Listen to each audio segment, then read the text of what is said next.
We want to go into it not just asking, is ADHD the correct diagnosis here, but we're also asking, what can we rule out? When we look at the difference between somebody being diagnosed with ADHD and somebody maybe showing some of the traits but not meeting criteria for that diagnosis is the impact on functioning. We want to foster a love of learning in these kids, and if they're struggling at school, it's going to prevent them from learning down the line and cause self-esteem issues and barriers in their future.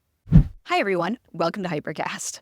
Welcome to Hypercast. Today's topic is about ADHD and assessments, and we want to talk about it because what are assessments is an important question. But then once you've done the assessment, once you have your diagnosis and that little report, what do you do with it?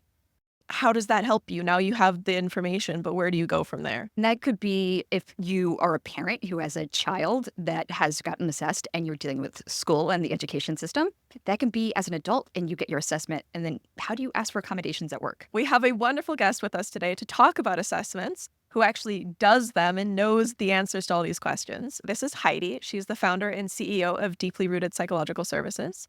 And she is registered in Alberta, Newfoundland, Ontario, New Brunswick, and Nova Scotia.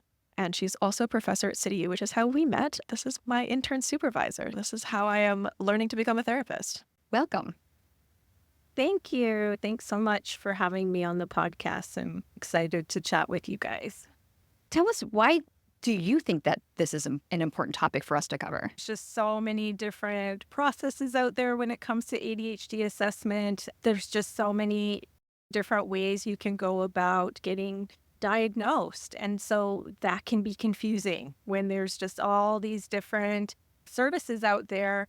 It's tough to know what direction you need to go, how to get assessed, like as you guys said, what to do with that assessment once you have it. So it's a big confusing world out there when it comes to ADHD assessments and other assessments as well. And just being able to give some guidance and some information about here's what you should be looking for when it comes to a good assessment, and then what you can do with that information when you have it. Parents are concerned. They think their kids may have ADHD and they don't know where to start. They don't know when to start, and they don't know what the process is like. Do you think you can give us some insight on that? The first thing is that whether we're assessing a child or an adult, the biggest piece is that we want to go into it not just asking, is ADHD the correct diagnosis here, but we're also asking, what can we rule out? What else could be going on that might look like ADHD? And a good assessment that's in line with best practices is going to use a differential diagnosis process, which involves ruling things in and ruling things out. A lot of times what happens is the teacher notices that there's something going on. The parents don't really know, and they're like, here, fix my kid, or figure out what's wrong with my kid. So we don't necessarily know. It's not always, oh, this kid is ADHD. I just want to know for sure. With both kids and adults, there are a whole bunch of things that we want to look at and be able to rule out as part of that process, because we know that learning disorders can look like ADHD, and intellectual disability can sometimes look like ADHD. When there's been traumatic experiences during the person's development, we can see symptoms that overlap with ADHD.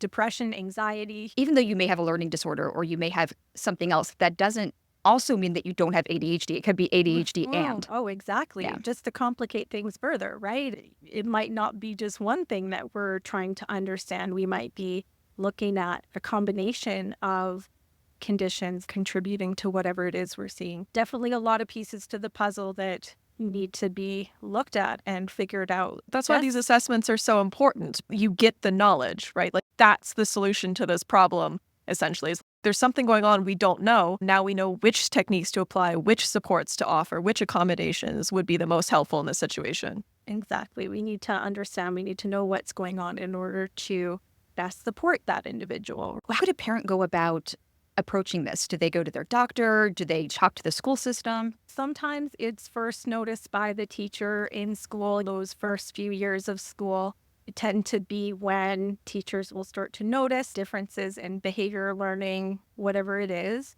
Sometimes that's how the assessment is requested through the school, but sometimes it is the parents who notice first. And depending where you live, the process of accessing an assessment might look a little bit different. Sometimes it is starting with the family doctor and having a conversation there. They may refer you on to a pediatrician or a psychologist, or maybe you're a parent who knows how to navigate the services out there and the parent accesses the psychologist in clinic. Different ways of getting to where you want to go. Depending where you live, it's going to be different. Are there signs that parents may notice, or that you can give some tips on things that may indicate that assessment may be good for their children? Or even things you see, because if they're Yes. brought into you, then you can see what's going on. When we look at the difference between somebody being diagnosed with ADHD and somebody maybe showing some of the traits but not meeting criteria for that diagnosis, is the impact on functioning. You can be somebody who struggles with attention and focus, but it's not impacting you to the degree that a diagnosis would fit. We typically are going to see impact on learning, impact on social skills, social interaction, emotional regulation, all of those areas. And so when we see a child struggling to learn, maybe they're a little bit behind their peers or just struggling to pick up reading, messy writing fits another one. Those motor skills will develop slower. For me, the biggest thing is when we have children who are starting to fall behind in school, we want to know why. We really need to know why so we can help them, get back to being able to learn more on par with their peers. When we see that happening where the child is struggling in school, that's a good indication that we should start looking a little bit deeper to find out what's going on with that child. Brianna, Yeah. I don't know about you, but I remember being really strong in certain areas and weaker in others. It was a glaring deficit in a certain area and a huge strength in another. And that was a big sign that there was something going on with me. Yep. There was delight to have in the classroom if only they could focus more, Yeah. like that kind of thing. I feel like those report card comments are pretty much carbon copy on every kid with ADHD. Yeah, and that's something we're looking for too. And that I've experienced on my own report cards as a child is lots of potential, really bright kid, but needs to try harder, needs to put in more effort. And that's where we start going down the path of inappropriately placing blame on a child in a way. Yeah. Because of the brain difference. More often than not, they are trying harder than everybody else already. Delaying assessment is not a good thing. I think some people are worried that putting their kids on medication too early is a thing, but sometimes delaying that assessment could actually be harmful to a kid. When is a good time to get assessed? The sooner the better when those challenges are noticed, whether by the teacher or the parents, because the gap in learning tends to grow as they get older. The sooner we're able to get those supports in place and make sure that the child's learning needs are being met, the easier learning and school is going to be for them. Ideally, the teacher is noticing traits in those first few years of school, or the parents are noticing before we get to that point. I feel like more often than not, it's when the child gets into school and has all of those new demands and expectations placed on them around, here's the routine you have to follow, and here's all of these positions we put you in where you have to sit there and listen for an extended period of time, retain that information, follow those instructions. That's where we really start to see the symptoms pop up. We want to foster a love of learning in these kids. And if they're struggling at school, it's going to prevent them from learning down the line and cause self-esteem issues and barriers in their future.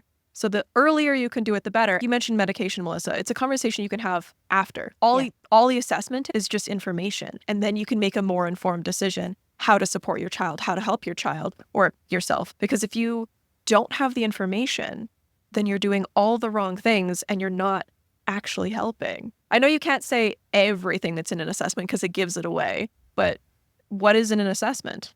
I'll speak to the assessment process with children a little bit. The first piece that we typically start with is an interview with the parents to understand the developmental history and look at the concerns coming from home, how long have these concerns been going on for, and really just get an understanding what else might be contributing to what we're seeing. So just try to get that understanding from the family of who the child is, what the challenges have been, and start to gather that information with the parents first before we move on to gathering information from the school, which is the next step. That's going to look different depending on whether the psychologist is going into the school to complete the assessment or if the assessment's being done in the clinic. When we're in the school, we have access to the teachers and can do an interview with the teacher as well.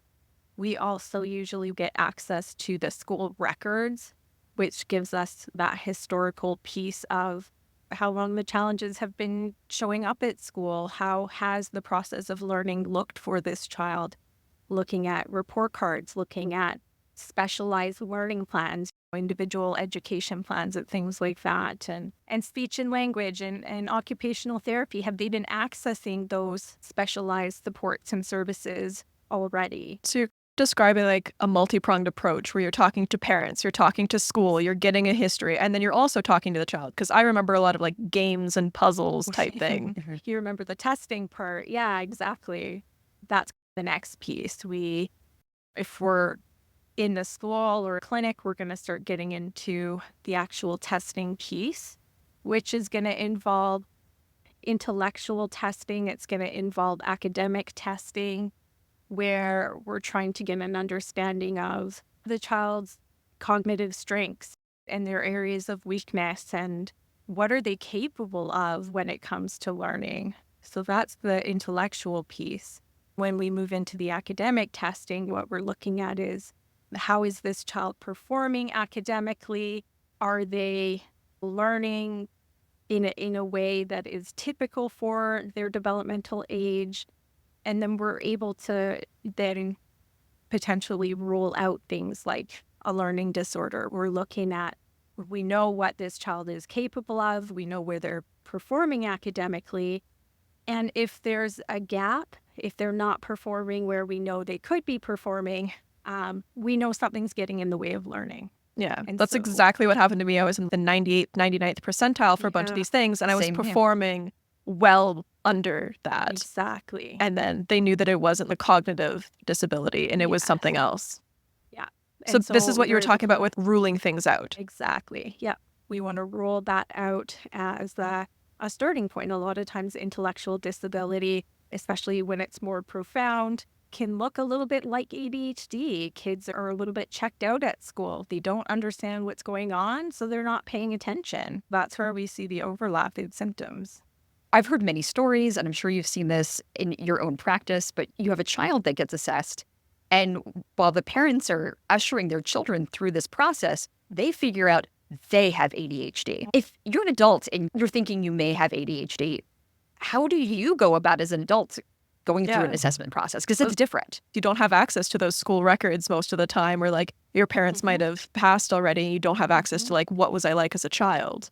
Yeah, exactly. And so it is a little bit different, but there are similarities as well. It really does follow the same process. We just have to go about gathering that history a little bit differently. When we're looking at an ADHD assessment for adults, we're going to do clinical interview with that adult, but we're also going to see if we can have them talk to their parents and ask some of those historical questions. We can even interview our clients' parents ourselves if we have the client's permission, or we can send out questionnaires to collect the information from the client's parents. We really need that historical piece because the DSM diagnostic criteria really does reflect the idea that the disorder has to have been present in the early developmental years, right? It's a neurodevelopmental disorder. We need to be able to clearly identify that these symptoms were there early on in life as well. In the case that you can't access that information, does that mean you can't get an ADHD diagnosis? Not necessarily, but what's important in line with best practices is that we do our very best to try to understand that piece. Like you mentioned, there are times when that's not going to be possible. We're relying on the client's memory of their own history, which is a bit more challenging. But there's some pretty good questionnaires and assessment tools out there now that help with that reflecting back to childhood. I can imagine with most of us having some form of memory issues, short-term memory, working memory problems, that trying to recover some of that information without prompts or triggers would be difficult. Exactly. We're talking about parents fighting through this assessment process with their children, maybe discovering they have ADHD. But what about other adults? Are there things that someone may notice or see? Because adults have unique challenges and unique ways of presenting their ADHD that are different than children. Can you maybe talk about that a little bit? Yeah, it's definitely interesting. Even 10, 15 years ago, there was this belief that ADHD was a childhood disorder only, that a lot of children would just grow out of their ADHD. More recent research has shown us that ADHD does continue into adulthood. The symptoms often do look different. So it's showing up in the lives of adults in different ways. We really see challenges with executive dysfunction as one of the main pieces. So struggling with time management, organization, task initiation, task completion, like those pieces tend to be what cause the most issues in adults, right? This doesn't sound familiar to me at all. Brianna, we've talked about before, like COVID, especially a lot of women were confronted with their systems just crumbling once COVID hit. They were taken out of the environments they had created their systems in. They were sent home to be with children that were out of school. They were trying to manage everything at once, and everything just collapsed. Yeah, and that's a common experience I see in assessments with adults who are looking at potential diagnosis of ADHD, is that there's been some type of big stressor or a big life change, such as job changes or stuff going on with parenting, or maybe like a health crisis. These stressors make the ADHD symptoms, if they haven't appeared before, they make those symptoms a lot worse. And so the individual is going to become more aware of what they're struggling with and start to question it. And a lot of the time it's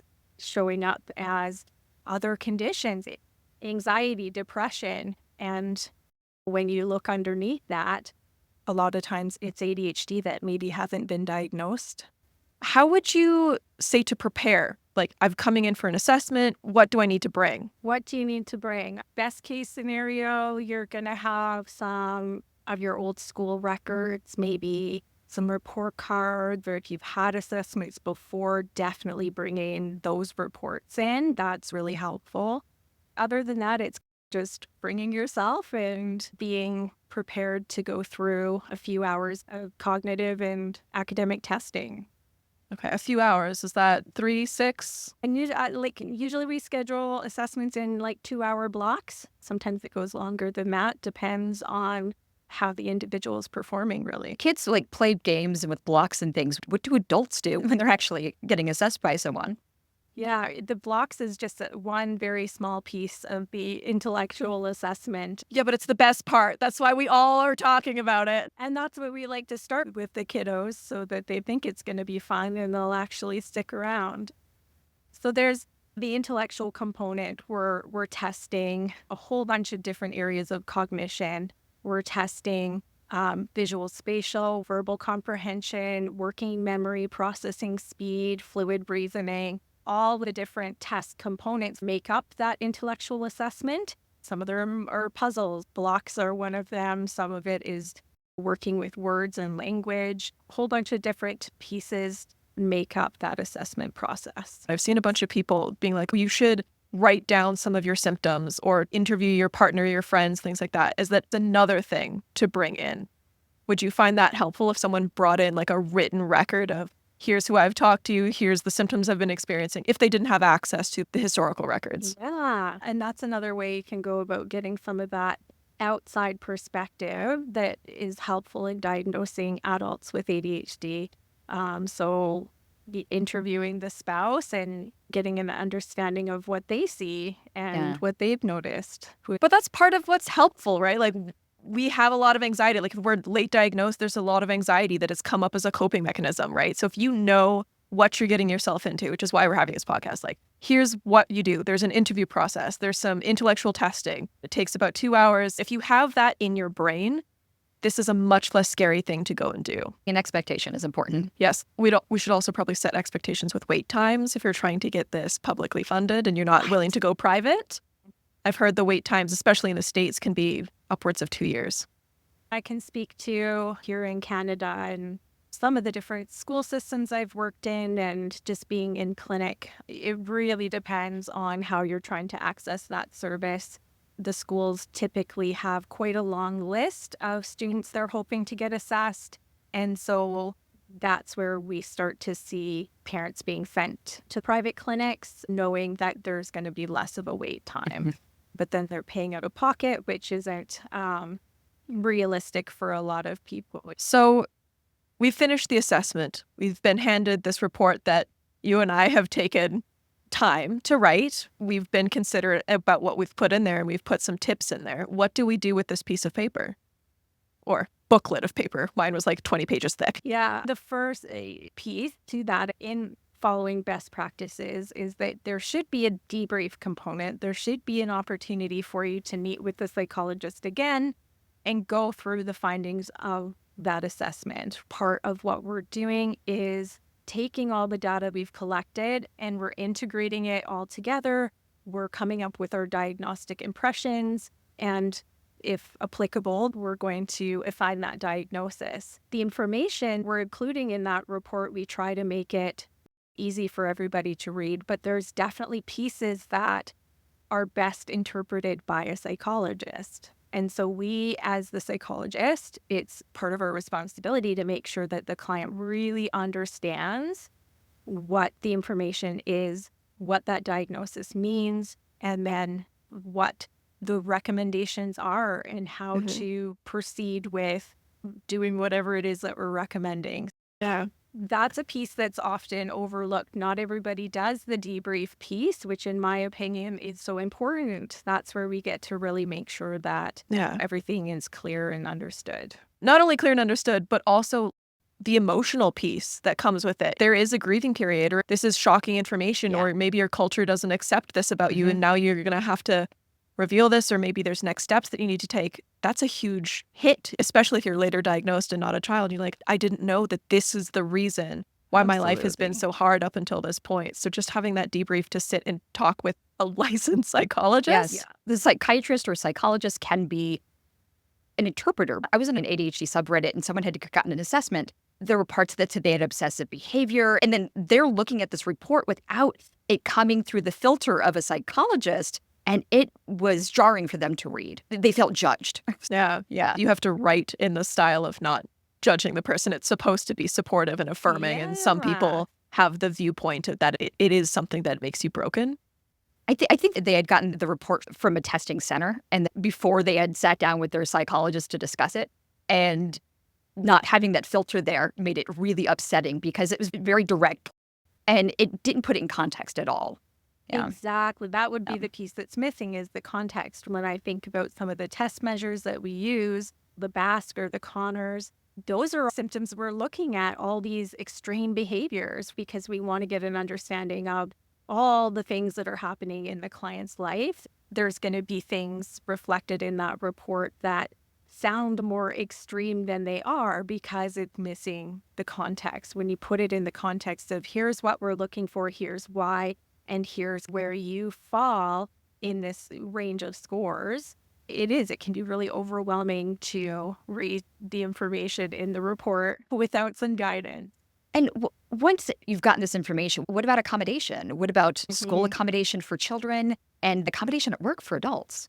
I had this 20-page report and I had some data on it. I didn't know how much of that I had to give to my school or employer. It can be misinterpreted easily, especially if you're HR and not an actual psychologist. So if someone is asking for that, what do you give them? There's a couple different ways that you could approach that. A lot of times the report is going to have the diagnosis and the recommendations listed separately, maybe the last couple pages.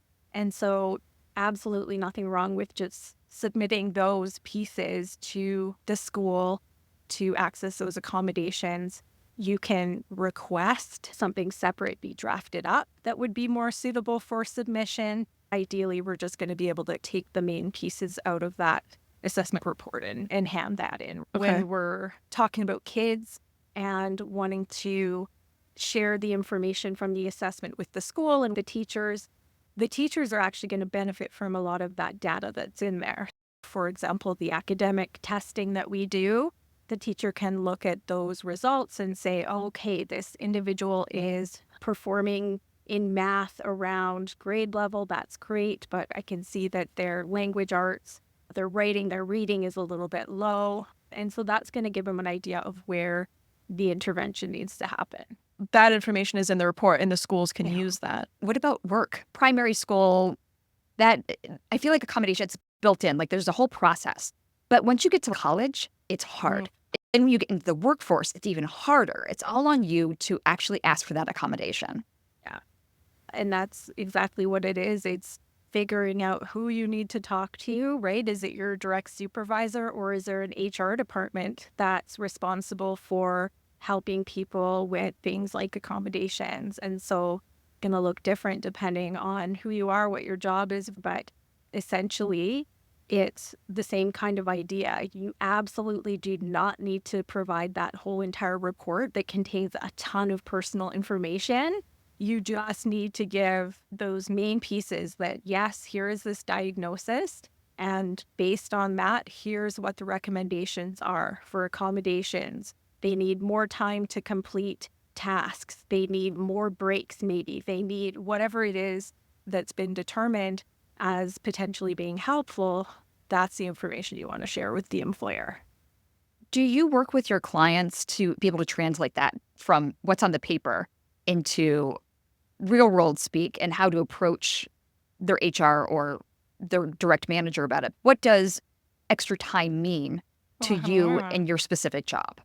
Yeah, exactly. Realistically, what would be even better than just coaching the client through that or having to support them in making those interpretations from professional language to everyday language. We want to be having these discussions at the beginning of the assessment. We want to know, what is it are you hoping to get out of this assessment? Are you looking for accommodations? If you're struggling at work, what are the struggles? Then we can know what would make things easier. Yeah. Right. And so then we're speaking really specifically to what the needs are. That's why you go in and have these 2-hour or longer sessions. And then you get that personalized information, you get that specific help, you get to talk to them about your actual problems, and they have all this research and training and expertise to help you specifically with what you need. So today we talked about ADHD assessments and how to go about getting one, what the process looks like, and then how you can actually use that information to actually make real change in your life, whether that's for your children at school and helping support them in their learning and their growth and their success, or if that's helping yourself in either college or in your workplace get the tools you need with the understanding and the knowledge that this assessment provides. What other questions do you have about assessments and accommodation? Let us know. We want to thank Heidi Keefe for being with us today. Heidi, where can we and anyone find you? I have a website. The website is www.deeplyrootedpsychological.ca. We have a Facebook page as well. We'll have Instagram soon, I think. Yeah, so website is a good way to find us. If you're looking for further support with your ADHD, I'm an ADHD coach, and you can find me at likemindcoaching.com. I'm an ADHD coach, and you can find me at understandingadhd.ca, but you can also find me on Heidi's website because I'm her intern, and my website links to hers, so we're all connected here. Thank you so much, and until next time, bye. Bye-bye. Bye.